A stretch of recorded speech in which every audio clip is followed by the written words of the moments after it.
Watch this video if you feel like solo.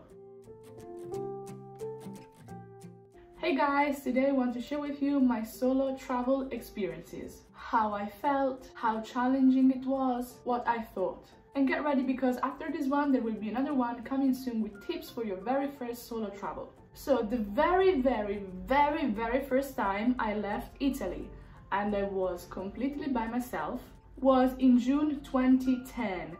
2 months after I turned 18 years old. I went to the beautiful Canary island of Tenerife in Spain. I still remember that day when I woke up, how excited I was. As well, I remember how scared I was when I landed in Spain. I was lost, I didn't know where to go, I almost missed the bus that would take me to the hotel. I didn't speak English at all. I spoke a little English, which they did not understand. I was naive. Holy cow, if I think about how naive I was, I do get scared right now. I was a silly 18-year-old gal touristing around, basically. As soon as I arrived, I was like, I have 5 days to stay safe in my hotel, it will be fine. I was like, why have I decided to come here by myself? What was going through my mind? Keep in mind, I wasn't the most outgoing or friendly person at the time. I was extremely shy, and although I managed to find a lady in her 30s I would hang out with, especially in the evening, I wouldn't go out too far away from my accommodation alone. I did have that fear behind my back that would follow me. I did feel a bit lost all in all. If you feel like this, don't you worry. Happens to everyone. It was a great experience though, because I could see how I reacted in this kind of situation, and I did understand I wasn't ready to enjoy the full experience. But it pushed me beyond my very big comfort zone at the time. Hey, you gotta start from something, right? Later on, I then moved to England when I was 19 years old. This time it was a different feeling, and that morning that I woke up on the 27th of July 2011, I had a mixture of excitement and nervousness. A one-way ticket to my new life, which I wanted and I needed. My mom and my best friends took me at the airport, and I remember my mom crying when I was waving goodbye to them because I didn't know when I was going to see them again. And let me tell you, the new beginning was tiring. First of all, I was going around London dragging a 30-kilogram luggage. That's not ideal, especially in a big city. I had no idea where I was or how I could get to my new place. I do new place just because it was a really old house.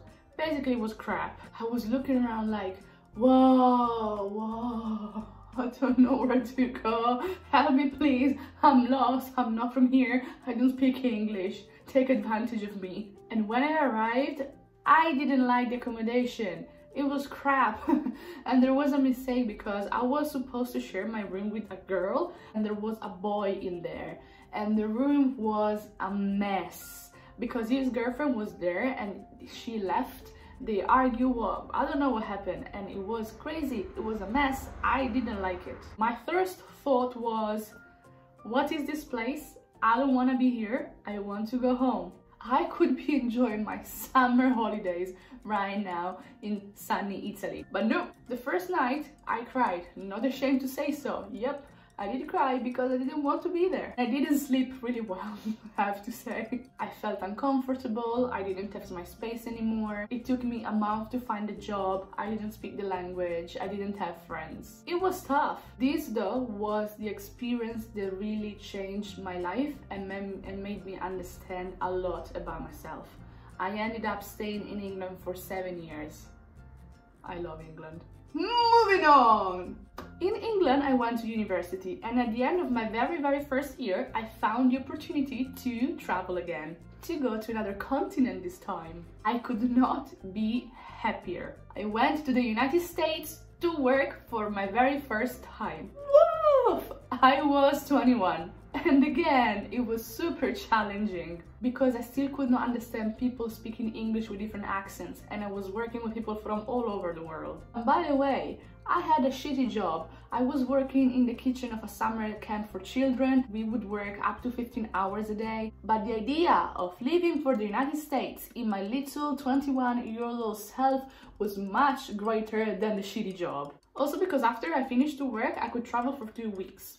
And I wanted to go to Miami, but the group I was with didn't, so I decided to go by myself. This time I really felt the distance from home. England is a few hours away by plane, Miami isn't. I did feel like, yeah, it's really only me this time, whatever happens. Really, if something happened, calling my parents wouldn't have changed anything.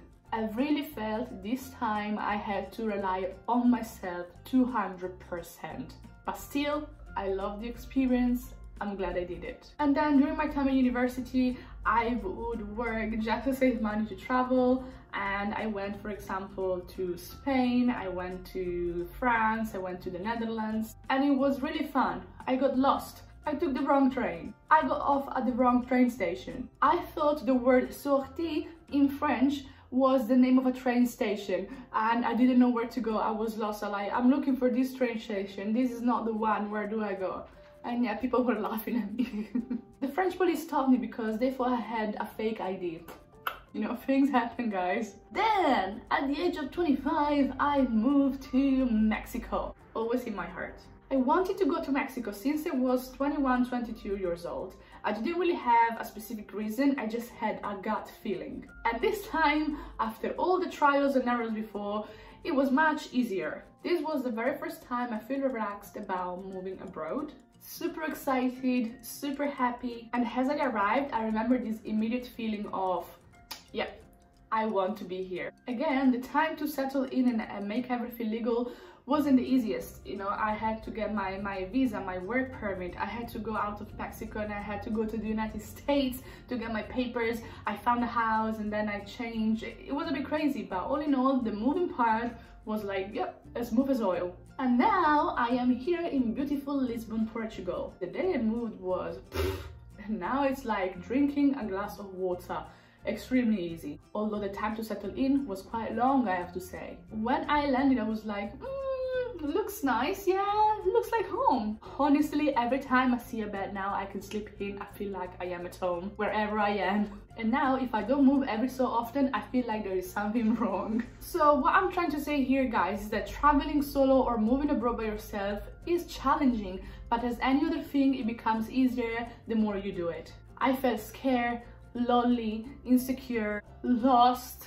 I cried, I lost money, I lost credit cards, I made mistakes. But every single one of these adventures was amazing in its own ways. Although they were challenging, I did enjoy the process. And the challenging part is what made them real, fun, full, enjoyable. They made me grow as a person, be more confident, understand more what I wanted, and they made me understand more who I was. So if you feel scared about your very first solo travel, don't you worry. That's why I share my feelings in this video, to let you know that what you're feeling is completely normal. And that's actually good because it means you want to challenge yourself. So guys, I hope you enjoyed this video and could relate to what I said, and stay tuned because I will be uploading soon a video with my tips for your very first solo travel, especially if you feel like scared, you feel stuck, you don't know how to do it. Thanks for watching. As always, I do appreciate your time here on my channel, and if you like, you can leave me a comment for any question you would like me to answer for the next video. From here, Take Girl is out. Bye!